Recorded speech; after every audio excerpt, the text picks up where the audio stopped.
Now, there are a lot of different cryptocurrency tokens out there. Blockchain based startups are coming up every other week. One of you recently got this new token to my attention. It's called Pi or Pi Network. And unlike most startups, they have taken this completely in a different way. See, whenever you do a startup or if you are doing something that's going to be a startup company soon, you don't really tell people until you have the technology ready for it, right? Like, you work in stealth or in secret developing the technology, and until then your designation will say that you're just working on a new idea or working on an early stage technology.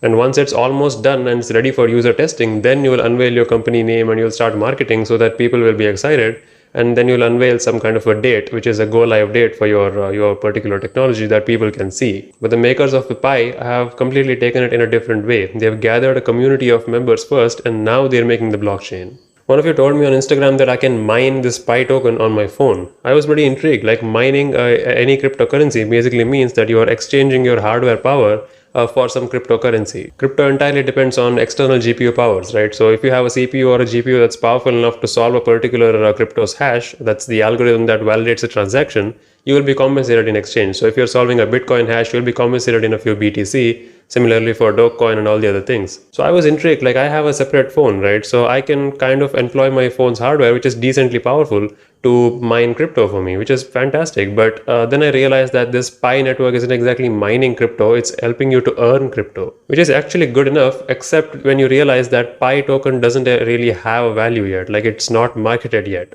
The whole idea of Pi is built around this concept that one day when Pi token actually comes into a market where you can trade for it, like in a cryptocurrency exchange, then it may be valuable like Bitcoin. As of making this video, the value of the Pi token is still zero because it's not available for trading yet. So any Pi token that you have earned through their Pi community app, you have to join the app and open it every single day. So you get some kind of a daily bonus. So that's your Pi token. People are calling it mining, but it's not mining. You just open the app every single day and you'll be earning a few Pi tokens here and there. That's why this Pi token doesn't consume any extra resources on your phone, because you're not mining for it. Mining is a very intense activity that consumes a lot of hardware power. So I was really surprised when this person told me that your phone doesn't slow down at all when you're mining. I was wondering, like, is it that lightweight or what's going on? Like, what kind of a crypto is this? Yeah, exactly. It's not mining, it's just giving you some fixed amount every 24 hours. Yes, they're using this invite code based system where you have to have someone's invite to launch that application. So, it's a easy way of growing your community, and it has worked. As of now, Pi community is 17 million strong.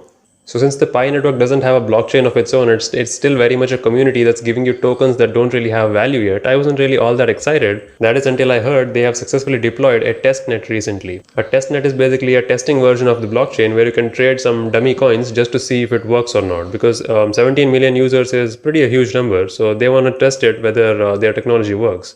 So a testnet has been deployed with a bunch of users having 100 test coins. These coins don't mean anything. I mean, the coins that will actually have value are the ones that you have earned in the Pi community app.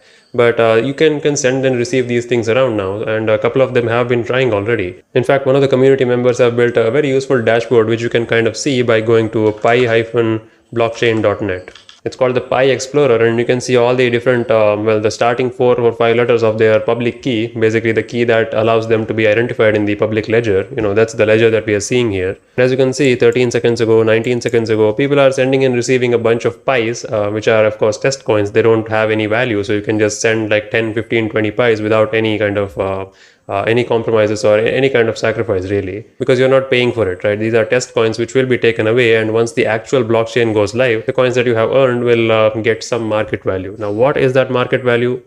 We don't exactly know. There are some estimates out there, but nothing is certain. We haven't heard from the core developers yet, so I'm not sure to give you an exact value. So millions of users have jumped on board this community, earning a token that doesn't really have market value yet, just because they are scared that they don't want to miss a second wave of another Bitcoin. What if Picoin comes out tomorrow, which is basically worthless, and within a month it skyrockets up to like 10,000% or something? Sure, it can happen. Crypto is a very unstable, volatile market, and anything can happen based on what it's interacting with. And I think except for Singapore, no other country is currently looking into Pi being supported in a future transaction. Like, you can't buy a Picoin or a Pi token anywhere in any of your cryptocurrency apps. Like, open any of the crypto apps that you would typically use to buy Bitcoin or Dogecoin. You can't see Pi there yet. But once their blockchain is live after the testing and the stuff that they do with their testnet, we can buy it with just our normal currency. I mean, I guess this invite based thing was a good idea to develop their community. Like they wanted to bring people in who are actually genuine people, right? I guess having this referral prevents fake bot accounts because you need to have a referral from someone.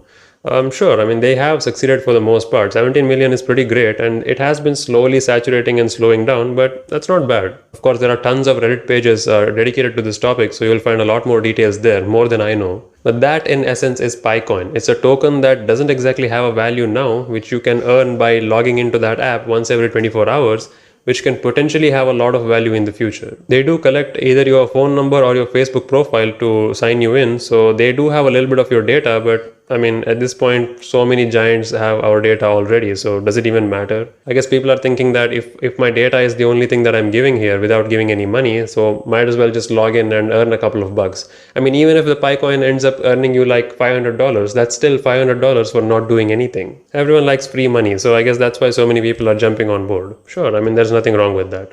Let me know what you think of this PiCoin. I'll leave all the relevant links in the description, and yeah, I'll let you know if I have any updates. Right, I'll see you in the next one. Cheers.